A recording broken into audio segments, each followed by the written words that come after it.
Hello YouTube, selamat bergabung dalam acara Culture Section.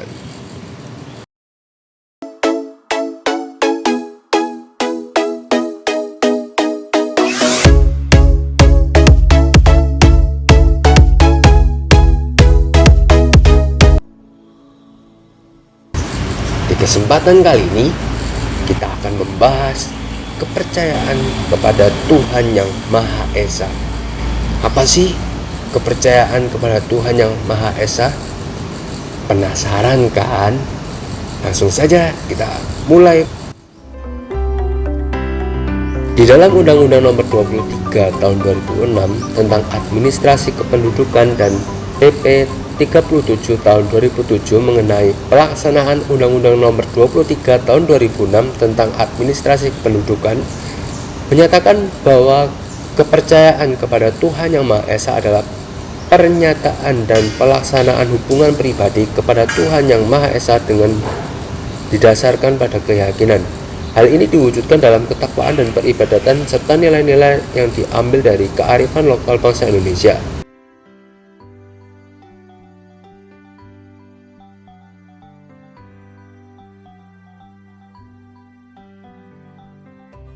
Tujuan akhir yang hendak dicapai dalam kepercayaan ini ialah menyatu dengan Tuhan atau Manunggal dan juga menyatu dengan komunitas. Ketika seseorang merasakan kedua hal ini, maka ia sedang berada di dalam kesempurnaan hidup. Menurut Worsonegoro menyebutkan, kebatinan itu merupakan sumber asas dan sila ketuhanan yang Maha Esa untuk mencapai budi luhur guna kesempurnaan hidup. Lebih lanjut, para penghayat kepercayaan kepada Tuhan yang Maha Esa memiliki upaya untuk mencapai tujuan tersebut, yaitu dengan menjauhi segala nafsu yang dimiliki oleh tubuh badania. Hal ini didasarkan pada konsep mengenai dua jagat, yaitu jagat roh dan badan. Tuhan berada di jagat roh, sehingga ketika seseorang hendak mencapai kesatuan dengan Tuhan, maka ia harus menghindari nafsu dari jagat badan. Di dalam ajaran kepercayaan ini, keyakinan memegang peran penting di dalamnya, karena hal ini membedakan dengan agama-agama lain. Prinsip keyakinan menunjukkan bahwa kepercayaan kepada Tuhan yang Maha Esa adalah sebuah keyakinan mutlak atau sikap batin mutlak yang disebut sebagai kebatinan. Hal ini ditujukan dengan keyakinan kepada keberadaan Tuhan yang Maha Esa. Keyakinan tersebut didasarkan pada sebuah kesadaran yang dapat digambarkan dalam pepatah Sunda, "Kaulo nyaho, kaulo nyaksi, catem mena, lain cenah, lain bejak," yang memiliki arti aku mengetahui, aku melihat bahwa benar adanya, bukan dari cerita dan kata orang. Pepatah ini menggambarkan bahwa segala sesuatu yang terjadi di dunia berasal dari Tuhan. Hal ini nampak, disaksikan, diketahui, dirasakan, dan menumbuh di dalam tubuh secara penuh. Dalam hal ini, merasakan berkaitan dengan menjauhkan diri dari hawa nafsu batiniah.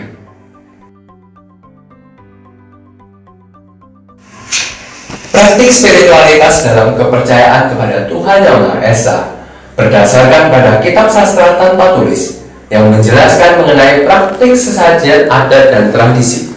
Kitab ini juga menjelaskan mengenai praktik yang memiliki pemaknaan terhadap alam semesta, seperti tumpeng yang bermakna ketuhanan yang Maha Kuasa. Dalam hal ini, penghayat kepercayaan kepada Tuhan yang Maha Esa memiliki praktik yang juga melaksanakan berbagai tradisi lokal, seperti Jumat, Kliwon, Suro, dan lain sebagainya.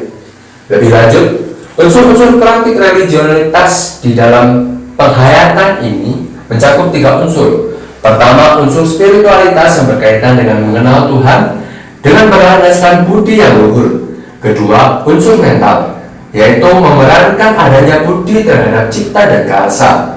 Ketiga, unsur moral dan etik berkaitan dengan praktik budi luhur terhadap masyarakat plural dan lain sebagainya. Ada berbagai macam praktik Suci Hati Kesempurnaan, salah satu organisasi kepercayaan kepada Tuhan Yang Maha Esa, memberikan beberapa praktik seperti sembahyang kepada Tuhan dan semedi dalam keheningan untuk merasakan aura Tuhan.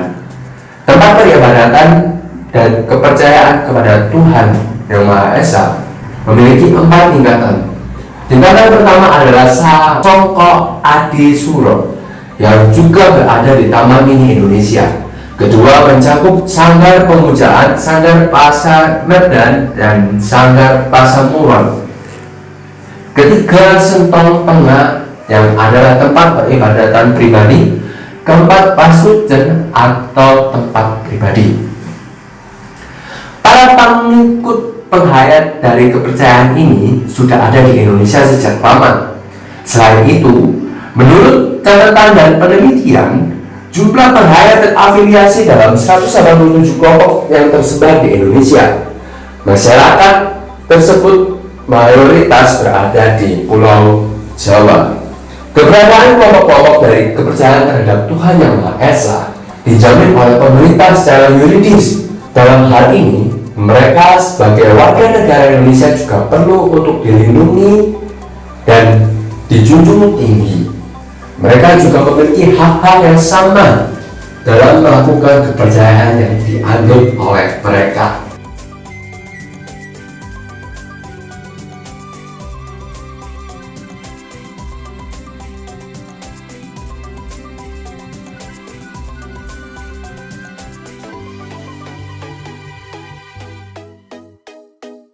Nah, oke guys, kita tadi sudah mengenal sedikit dari aliran kepercayaan terhadap Tuhan Yang Maha Esa. So, bagaimana seharusnya kita bertindak kepada mereka? Dalam hal ini, kita perlu bertindak kepada mereka dengan memiliki hati yang penuh penghargaan juga terhadap mereka.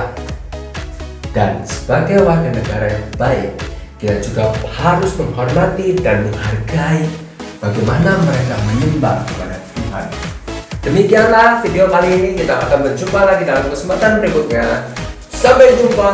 Dadah.